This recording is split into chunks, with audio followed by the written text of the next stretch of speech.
दोस्तों नमस्कार। स्वागत है आपका हमारे YouTube channel apex coaching classes में। आज हम सीखेंगे पास्ट कि पास्ट उसका हम लोग प्रयोग कैसे करते हैं। ठीक है, यह इंग्लिश ग्रामर का एक बहुत ही ज़रूरी टॉपिक है जो हर कॉम्पिटिटिव एग्ज़ाम, कन्वर्सेशन और लेखन में काम आता है। इसके बिना हम लोग न तो अच्छे से लिख सकते हैं न बोल सकते हैं। ठीक है ना।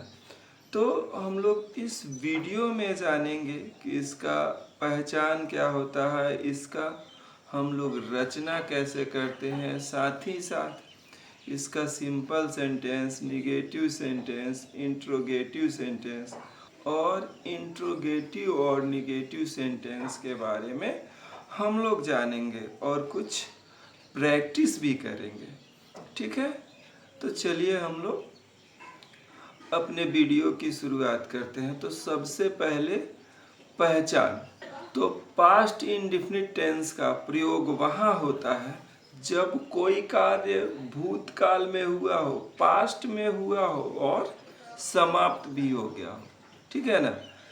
और इसका हम लोग पहचान करते हैं, यानी जिन हिंदी वाक्य के क्रियाओं के अंत में या, ई, ए, आ अथवा या था, ई थी, ये थे आदि आते हैं तो वाक्य हमारा पास्ट इंडेफिनिट टेंस का हो जाता है। ठीक है, तो आशा करते हैं कि आप लोग को पहचान समझ में आ गया होगा।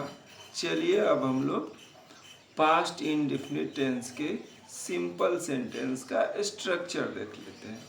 तो पास्ट इंडेफिनिट टेंस के सिंपल सेंटेंस का स्ट्रक्चर होता है subject plus V2 plus object. आप लोग ध्यान रखिएगा कि पास्ट इंडेफिनिट टेंस ही एक ऐसा इकलौता टेंस है जिसमें वर्ब के सेकेंड फॉर्म का यूज होता है।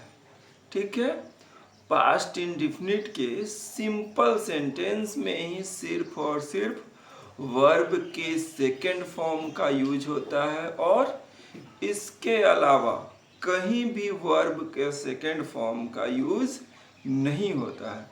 तो अगर किसी सेंटेंस में वर्ब का सेकेंड फॉर्म आ जा रहा है तो हम लोग सेकेंड फॉर्म से पहचान लेंगे कि ये पास्ट इंडेफिनिट टेंस के सिंपल सेंटेंस का वाक्य है। चाहे किसी भी कॉम्पिटिटिव एग्जाम में आ जाए, मैट्रिक के एग्जाम में आ जाए, इंटरमीडिएट के एग्जाम में आ जाए, हम लोग सिर्फ V2 को देखकर तुरंत ही पहचान जाएंगे कि यह हमारा क्या है, पास्ट इंडेफिनिट टेंस का सेंटेंस।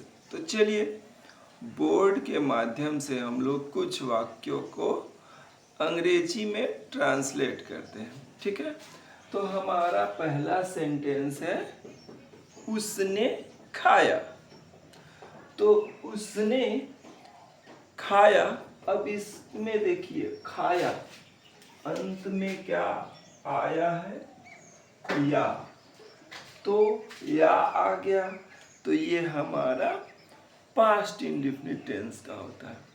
उसने का अंग्रेजी हम लोग यहाँ पर ही लगाएंगे और उसने का अंग्रेजी हमारा सी भी होता है, लेकिन यहाँ जो वर्ब है खाया वो लड़के के लिए आया है, इसलिए ही आएगा। तो यहाँ पर हो जाएगा ही, और खाना का ईट होता है और इसका दूसरा रूप होता है एट, तो ये हो गया ही एट। राम ने किताब पढ़ा, इसमें आ रहा है आ रहा है, तो हम लोग इसको बनाएंगे राम। अब पढ़ा, तो पढ़ने का जो है रीड होता है और तीनों फॉर्म रीड, रेड, रीड, तो हम लोग यहाँ पर लिख देंगे रेड और a book, Ram read a book. ठीक है, वह स्कूल गया, इसमें भी आ रहा है तो वह का अंग्रेजी हो जाएगा ही। गया, जाना का होता है अंग्रेजी गो, वेंट और गॉन। तो यहाँ पर हमारा हो जाएगा went to school, he went to school. वे लोग क्रिकेट खेले, तो वे लोग का अंग्रेजी हो जाएगा दे। खेलना का होता है प्ले, और प्ले का सेकेंड फॉर्म आप लोग को पता होगा कि प्लेड होता है। तो दे प्लेड क्रिकेट।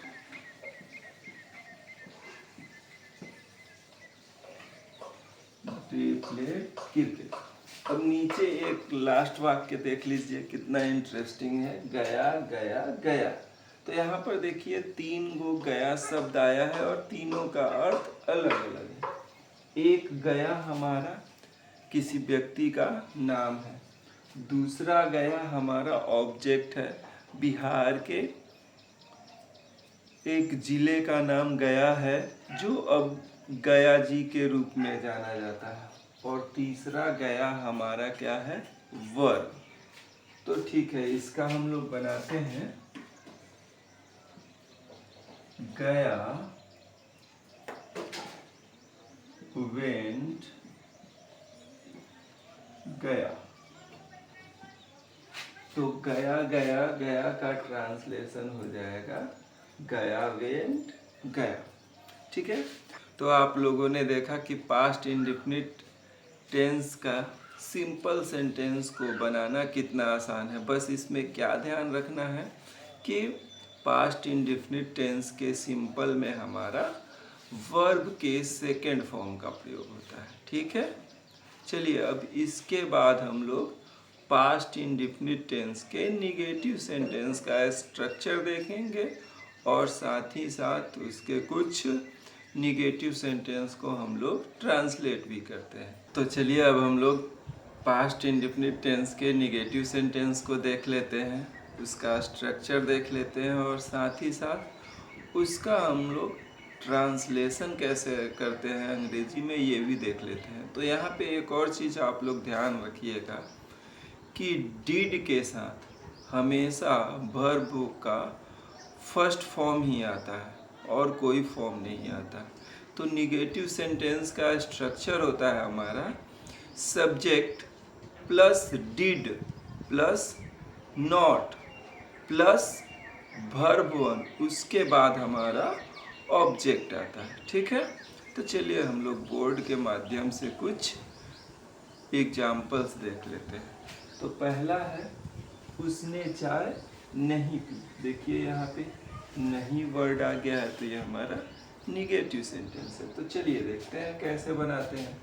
उसने, तो उसने का प्रयोग हम लोग लड़का के सेंस में भी करते हैं और लड़की के सेंस में भी करते हैं। तो यहाँ पर या तो हम लोग ही भी लगा सकते हैं और सी भी लगा सकते हैं। तो हम लोग यहाँ पे सी लगाएंगे, सी। उसके बाद आ जाएगा डिड, मैंने बताया था। ठीक है, फिर नॉट, सी डिड नॉट। अब चाय पीना, तो इसके लिए हम लोग टेक लगाते हैं। क्यों? चाय अगर हम लोग पानी की तरह पी जाएंगे तो हमारा गर्दन जल जाएगा, इसीलिए पीते नहीं है उसको, हम लोग थोड़ा थोड़ा लेते हैं। इसलिए हम लोग चाय में पीने के जगह पर टेक का यूज करते हैं। तो सी डिड नॉट टेक, तो हो जाएगा उसने चाय नहीं पी का ट्रांसलेशन हो जाएगा सी डिड नॉट टेक टी। हम लोगों ने किताब नहीं पढ़ी, तो हम लोगों का अंग्रेजी हो जाएगा we did not read book.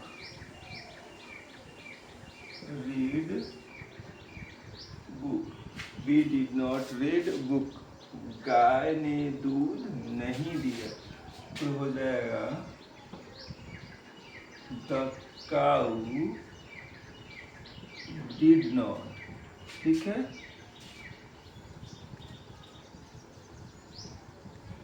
Give the milk. इसके बाद है उन लोगों ने गाली नहीं दिया था, तो उन लोगों के लिए हम लोग यहाँ पर दे का प्रयोग करेंगे, तो हो जाएगा दे डिड नॉट, गाली देना का होता है एब्यूज, तो हो जाएगा they did not abuse. Last sentence है हमारा, रवि ने उसे नहीं पीटा था, तो हो जाएगा Ravi did not beat him. तो इस तरह से हम लोग ट्रांसलेशन बना लेंगे। और यहाँ एक चीज़ और आप लोग ध्यान दीजिएगा कि हम लोग यहाँ पर ये नहीं देखते हैं कि कौन सा हमारा सिंगुलर सब्जेक्ट है और कौन सा प्लूरल सब्जेक्ट। क्योंकि सभी, चाहे वो सिंगुलर सब्जेक्ट हो या प्लूरल सब्जेक्ट हो, सभी के साथ हमारा हेल्पिंग वर्ब डिड का ही प्रयोग होता है। ठीक है, तो चलिए अब हम लोग पास्ट इंडेफिनिट टेंस के नेगेटिव सेंटेंस को देखने के बाद पास्ट इंडेफिनिट के इंट्रोगेटिव सेंटेंस को देखते हैं। पास्ट इंडेफिनिट का इंट्रोगेटिव सेंटेंस हमारा दो तरह का होता है। पहला, जब कोई सेंटेंस क्या से शुरुआत होता है, तो जब हमारा सेंटेंस क्या से शुरुआत होता है तो उसके हेल्पिंग वर्ब को हम लोग वहाँ पे यूज कर लेते हैं। जैसे, क्या उसने खाया, क्या उन लोगों ने राम को पीटा, चाहे क्या गाय ने घास चरा, चाहे क्या उन लोगों ने अपना पाठ याद किया। ये सभी सेंटेंस हमारा क्या से शुरुआत हो रहा है। तो जब ऐसे सेंटेंस क्या से स्टार्ट होते हैं तो हम लोग क्या के बदले डिड का प्रयोग करते हैं। और दूसरा होता है जब प्रश्नवाचक शब्द बीच में आता है। तो जब प्रश्नवाचक शब्द बीच में आता है तो सबसे पहले हम लोग क्या करते हैं, सेंटेंस बनाने से पहले प्रश्नवाचक शब्द की अंग्रेजी लगा देते हैं। उसके बाद डिड, फिर सब्जेक्ट, फिर वर्ब वन, और फिर उसके बाद हमारा ऑब्जेक्ट हो तो आता है, नहीं तो क्वेश्चन मार्क चिन्ह आ जाता है। ठीक है, तो बोर्ड के माध्यम से हम लोग कुछ इंट्रोगेटिव सेंटेंस का एग्जाम्पल देख लेते हैं। तो है पहला सेंटेंस, क्या उसने पढ़ा था। तो क्या से शुरुआत हुआ है तो क्या के बदले हम लोग क्या लगा देंगे, डिड। डिड उसने का हो जाएगा ही, और पढ़ना का रीड होता है तो यहाँ पे रीड आ जाएगा, फिर क्वेश्चन मार्क चिन्ह। सिर्फ यहाँ ध्यान रखिएगा आप लोग कि सिर्फ सिंपल सेंटेंस के साथ ही हमारा V2 का प्रयोग होता है, उसके बाद कहीं नहीं होता है। नेक्स्ट सेंटेंस हम लोग देखते हैं, क्या गाय ने घास चरा, तो हो जाएगा डिड द काऊ, और चरने का ग्रेज होता है तो डिड द काऊ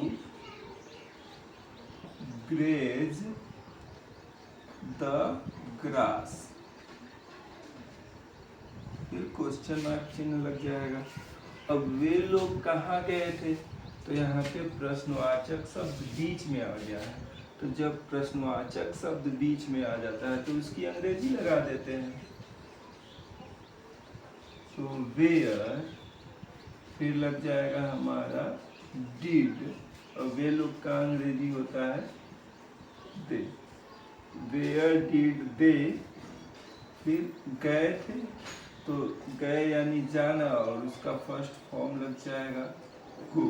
तो वेयर डिड दे गो, उसके बाद हम लोग क्वेश्चन मार्क चिन्ह लगा देंगे, हमारा बन गया। नेक्स्ट सेंटेंस है, राम ने क्या किया। तो इसमें भी प्रश्नवाचक शब्द बीच में आया तो पहले उसकी अंग्रेजी लगा देंगे। व्हाट डिड राम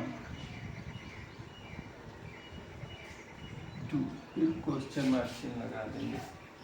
और इसी तरह हम लोग पास्ट इंडेफिनिट टेंस के इंट्रोगेटिव सेंटेंस को बनाएंगे।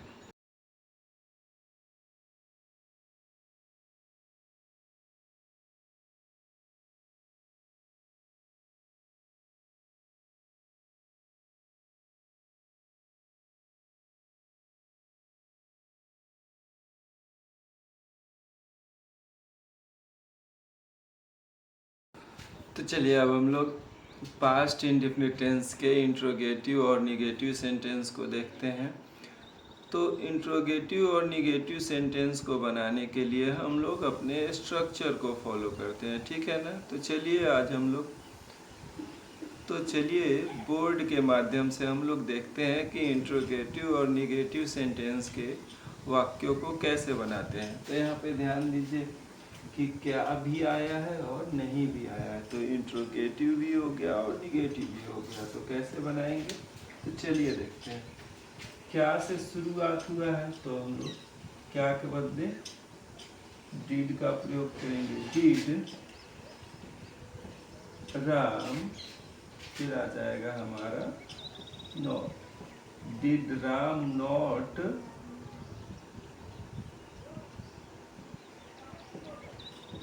ड्रिंक मिल्क,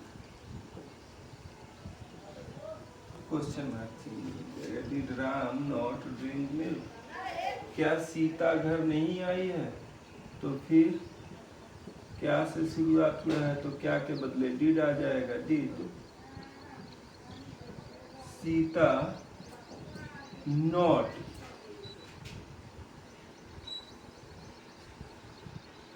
गो, और घर का हम लोग हाउस लगा देंगे। वे लोग पटना क्यों नहीं गए, वे लोग पटना क्यों नहीं गए हैं, तो क्यों बीच में आ गया तो इसकी अंग्रेजी लगा देंगे। तो why did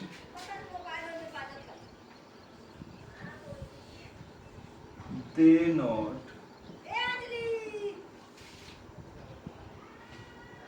why did they not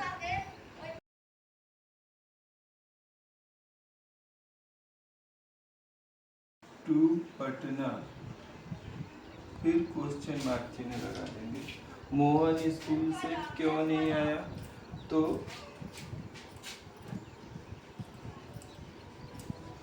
why did Mohan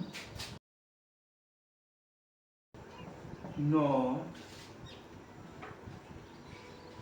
कम। अब देखो स्कूल से, तो से का होता है फ्रॉम,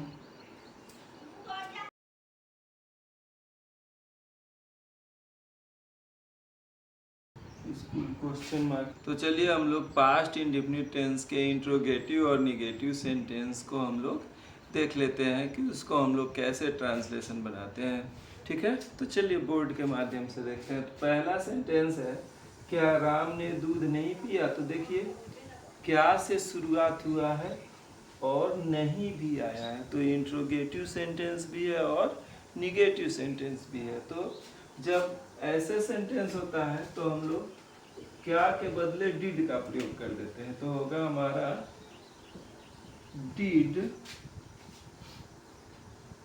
राम, उसके बाद आ जाएगा नॉट, और पीना का होता है ड्रिंक। तो did Ram not drink milk. क्या सीता घर नहीं आई, सॉरी, क्या सीता घर नहीं गई, तो did Sita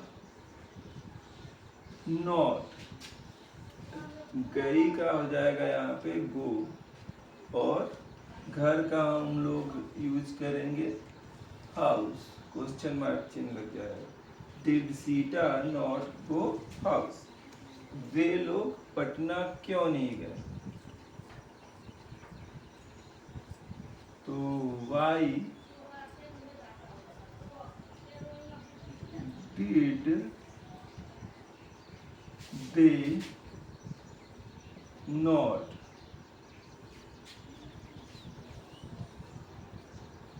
go to Patna. उसके बाद क्वेश्चन मार्क चिन्ह लगा देंगे। मोहन स्कूल से क्यों नहीं आया, तो बीच में आ गया है, तो why did Mohan not come, और से का होता है फ्रॉम, तो कम फ्रॉम स्कूल हो जाएगा, क्वेश्चन मार्क। तो आप लोगों ने देखा कि निगेटिव और इंट्रोगेटिव सेंटेंस को हम लोग कैसे बनाते हैं। तो दोस्तों आप लोगों ने आज सीखा कि पास्ट इंडेफिनिट टेंस का सभी सेंटेंसों का ट्रांसलेशन हम लोग कैसे बनाते हैं, साथ ही साथ इसकी पहचान, इसकी रचना, वर्ब का सही उपयोग आपने जाना, और साथ ही साथ बहुत सारे इसके एग्जाम्पल्स भी आप लोगों ने जाना।